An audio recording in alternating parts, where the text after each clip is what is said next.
Welcome to my channel. Hi dear friends, எல்லோரும் எப்படி இருக்கீங்க? நல்லா இருக்கீங்களா? திருமண வாழ்க்கை மோசமாக மாறுவதற்கான காரணங்கள் என்னென்ன அப்படிங்கிறத இந்த வீடியோவில் சொல்லியிருக்கேன். அதனால் ஸ்கிப் பண்ணாமல் பாருங்கள். பார்த்தா தான் என்ன சொல்லியிருக்கேன்னு புரியும். டெய்லியுமே வீடியோஸ் போகிறேன், ஷார்ட்ஸ் போகிறேன், எல்லாத்தையுமே பாருங்கள். பார்த்தா தான் நான் என்ன சொல்லியிருக்கேன்னு புரியும். இப்போ வீடியோக்குள்ளே போகலாமா? திருமண வாழ்க்கை என்பது வந்து அது வந்து ஒரு பதவி இல்லை, சரிங்களா? அது தினசரி நடக்கிற செயல்கள் தான், சரிங்களா? ஒவ்வொரு நாளும் ஒவ்வொரு மாதிரி மாறலாம்.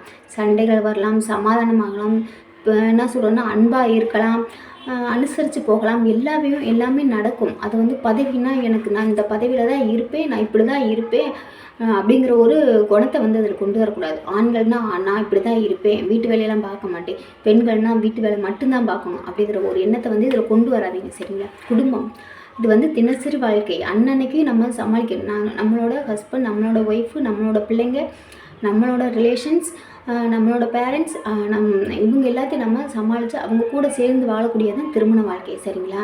அன்னன்னைக்கு என்ன வேணாலும் நடக்கலாம், அதை வந்து நம்ம சமாளித்து போகணும். இதை பதவி மாதிரி நினச்சி நான் வந்து ஹஸ்பண்ட், நான் ஆண்மகன், நான் வந்து வேலைக்கு தான் போவேன், வீட்டு வேலையெல்லாம் பார்க்க மாட்டேன் அப்படிங்கிற ஒரு எண்ணம் வரக்கூடாது. பெண்கள் வந்து நான் வீட்டில் தான் வேலை பார்ப்பேன், வெளியில் வேலைக்கு போக மாட்டேன் அப்படிங்கிற ஒரு எண்ணம் வரக்கூடாது, சரிங்களா?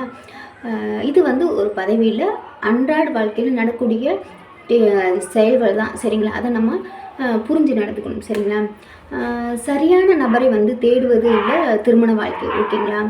சரியான உறவை வந்து உருவாக்குவது தான் திருமண வாழ்க்கை, ஓகேங்களா? அதாவது நம்ம வந்து நம்மளுக்கு பிடிக்கிறவங்கள தான் மேரேஜ் பண்ணுவோம்.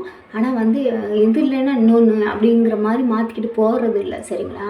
திருமண வாழ்க்கை அப்படிங்கிறது இது பிடிச்சிருக்கு வர்றோம், பிடிக்கலை விட்டுட்டு போகிறோம், அடுத்த உறவை தேடுறோம் அப்படிங்கிறதுலாம் இல்லை, சரிங்களா?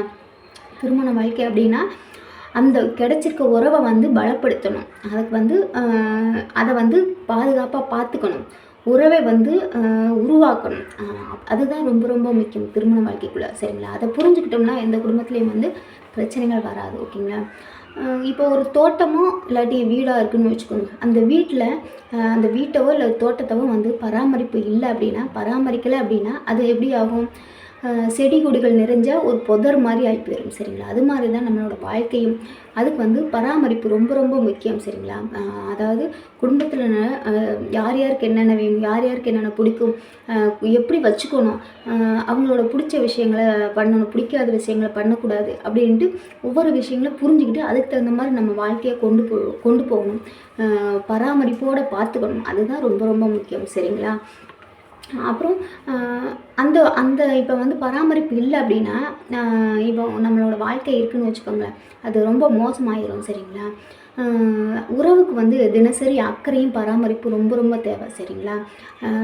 நம்மளுக்கு உறவுக்கு அக்கறை கொடுக்கணும், அன்பாக பார்த்துக்கணும், சரிங்களா? அப்போ தான் வந்து அந்த உறவு வந்து நீடிக்கும் அப்படிங்கிறத நம்ம புரிஞ்சு நடந்துக்கணும்.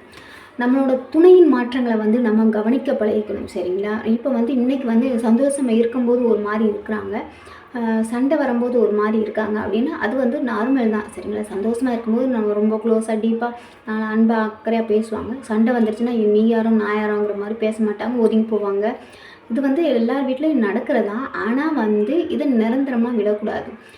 இப்போ வந்து அவங்களோட மாற்றங்கள் வந்து தொடர்ந்து இவங்க வந்து அவங்களோட நடவடிக்கைகளில் வந்து மாற்றங்கள் வருது, பேச்சில் வந்து மாற்றங்கள் இருக்குது அப்படின்னா அதை கவனிக்கணும். எதனால இப்படி மாற்றம் இருக்குது, அவங்க வேறு எங்கேயாவது போகிறாங்களா, வேறு யார் கூடயாவது பேசுகிறாங்களா அப்படிங்கிறத கவனிக்கணும், சரிங்களா? இப்படி நம்ம கவனிக்காமல் விட்டோம்னா அந்த இடத்துல வந்து நம்ம வெளியாட்களை மாறிடுவோம், சரிங்களா? அதாவது நம்மளோட இடத்துக்கு வேற ஒருத்தவங்க வர்றதுக்கு நிறைய வாய்ப்புகள் இருக்குது. அதனால் துணையோட மாற்றங்களை ரொம்ப ரொம்ப கவனிக்கணும், சரிங்களா? நம்மளுக்கு தெரியும் நம்மளோட உறவு எப்படி ஏற்பட்டதுங்கிறது தெரியும். இருந்தாலும் கால சூழ்நிலைகள் எப்படி வேணாலும் மாற்றலாம். நம்மளோட துணியோட மாற்றங்களை கவனித்தோம்னா நம்மளோட உறவு வந்து நீடிக்கும். கவனிக்கலைன்னா அந்த உறவே முறிஞ்சிரும், சரிங்களா? அதனால் நம்மளோட உறவு நீடிக்கணும், பலமாக இருக்கணும் அப்படின்னா நம்மளுக்கு அன்பும் அக்கறையும் ரொம்ப ரொம்ப அவசியம்.